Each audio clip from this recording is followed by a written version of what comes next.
Pasca mogok dan membuat para penumpangnya kecewa, LRT Palembang mulai beroperasi kembali.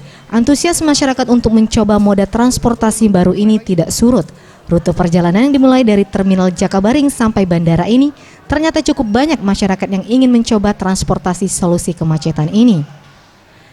Salah satunya Farida yang masih merasa takut dan tegang karena baru pertama kali mencoba LRT ini.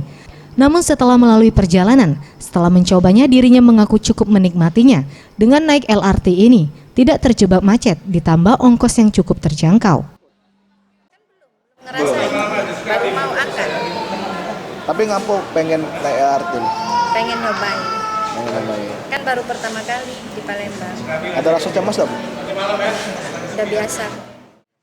Sementara itu Ayub yang sengaja datang dari Kabupaten Lahat cukup penasaran dan ingin mencobanya. Setelah membeli tiket dari stasiun Bandara SMB 2 dan turun di Terminal Bumi Sriwijaya, rasa penasarannya hilang dan berganti dengan rasa bangga bahwa Palembang memiliki transportasi yang mewah dan canggih ini yang tidak terdapat di daerah lainnya.